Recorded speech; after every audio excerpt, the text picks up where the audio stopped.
कंगना रनावत तेरा मुंह काला। तो कंगना रनावत तुमने उन्हें अब्यूज किया है। अगर तुम इंसान हो तो उन सब से माफी मांगो। पिछड़ी जाति के समाज के लोगों को तुमने चूहा कहा है। तो कंगना रनावत तुमने उन्हें अब्यूज किया है। पिछड़ी जाति के लोगों को बुरा बोलने के लिए कंगना रनावत तेरा मुंह काला। अगर तुम इंसान हो तो उन सब से माफी मांगो। हर इंसान एक समान है। जब ऊपर वाला ईश्वर हर एक इंसान को सूरज की किरणें और चांद की रोशनी देता है, तो कंगना रनावत तुम कौन होती हो? इंसान जातियों को अलग अलग करने वाली और ऊंच नीच में भेदभाव करने वाली तुम कोई नहीं हो। इसलिए तुमने पिछड़ी जाति के लोगों को चूहा कहा है। चूहिया तुम हो। सो चूहे खा के हज को चली कंगना रनावत, तो तुम हो चूहिया, ना कि हमारे लोग हैं। हिंदुस्तान का संविधान पढ़ो। आज तुम आज़ाद हो बिकॉज हमारा संविधान स्ट्रांग है। डॉक्टर बाबा साहेब आम्बेडकर जी ने जो नेक काम किए हैं, जो संविधान को लाए हैं, जो बदला है, वो कोई नहीं कर सकता। जय भीम। पुराने ज़माने में औरतें हस्बैंड के मर जाने के बाद सती की जाती थी, उनके बाल निकाल दिए जाते थे। आज तुम आज़ाद हो क्योंकि हमारे लिए संविधान है। हमारे लेजेंडों ने हमारे लिए बलिदान दिया है और तुम हमारे पिछड़ी जाति के लोगों को, हमारे समाज को तुम अब्यूज करती हो। ये मत भूलो कि तुमने झांसी की रानी के ऊपर फिल्म बनाई थी। कौन थी वो? वो भी पिछड़ी जाति की एक महिला थी जिन्होंने युद्ध किया था अपने लोगों के लिए। भूल गई? उसके लिए तुमने काफ़ी अवार्ड बटोरे हैं, तुमने काफ़ी पैसे कमाए हैं। तो अब्यूज करना बंद करो, माफ़ी मांगो हमारे लोगों से, हिंदुस्तान से माफ़ी मांगो। तुम्हें मौका देते हैं, माफ़ी मांगो। तुम्हें सिर्फ अधिकार है नेपोटिज्म और सुशांत के न्याय के बारे में आप बात करो।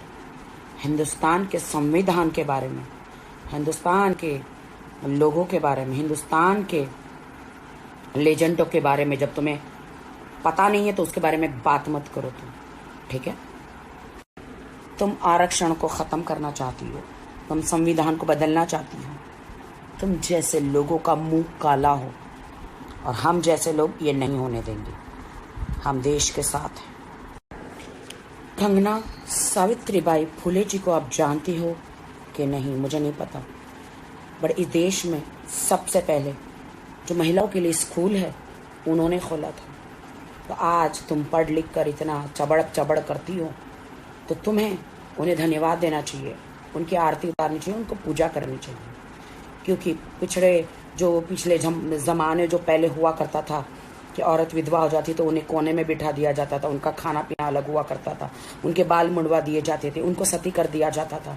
औरतों के लिए कोई भी सुविधाएं नहीं थी। तो इनका शुक्रगुजार करो कि आज तुम आज़ाद हो। सब फीमेलें आज़ाद है। इतिहास पढ़ो। अगर दिमाग में बुद्धि काम नहीं कर रही है, इतिहास पढ़ोगे तो पता चल जाएगा कि सावित्रीबाई फुले जी ने कितने अच्छे काम किए।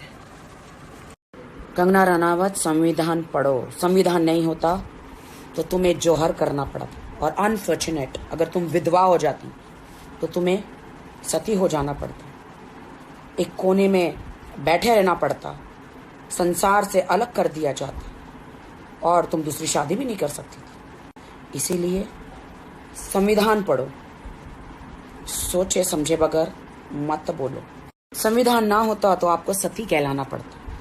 संविधान ना होता तो आप ये पढ़ लिख कर स्कूल भी नहीं जा पाती, कुछ नहीं कर पाती। यहाँ तक जो बॉलीवुड में आके जो तुम स्टार बनी हो, हम बने हैं स्टार, जितने भी स्टार बने हैं लोग, संविधान नहीं होता तो इतने कामयाब भी हम नहीं होते, और महिलाएं खास करके इतनी आगे नहीं बढ़ पाती। बहुत सारे लोगों की माँओं ने बर्तन मांज कर, सड़कों पर झाड़ू लगाकर अपने बच्चों की परवरिश करी है, तो उन लोगों को तुम अब्यूज मत करो। ईश्वर न करे कि तुम्हारी माँ ने ऐसा कुछ तुम्हारे लिए किया हो, लोगों के बर्तन मांजकर, सड़कों पर झाड़ू लगाकर, लोगों के टॉयलेट धोकर तुम्हें पढ़ाया हो।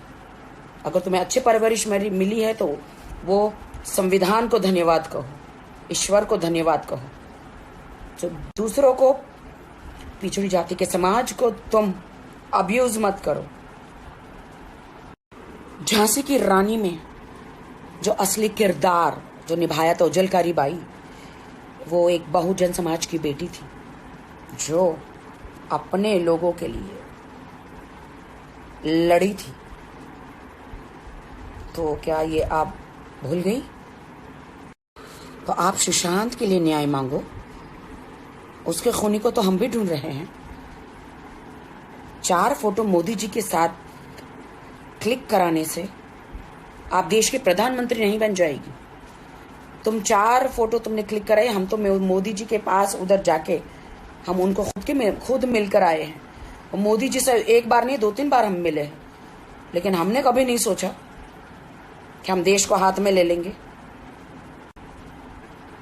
मोदी जी के साथ 4 फोटो खिंचवाने से, मोदी जी को 2-4 बार मिलने से तुम खुद को प्रधानमंत्री समझ के बैठी हो क्या? गलतफहमी में जीना बंद करो कंगना रनावत।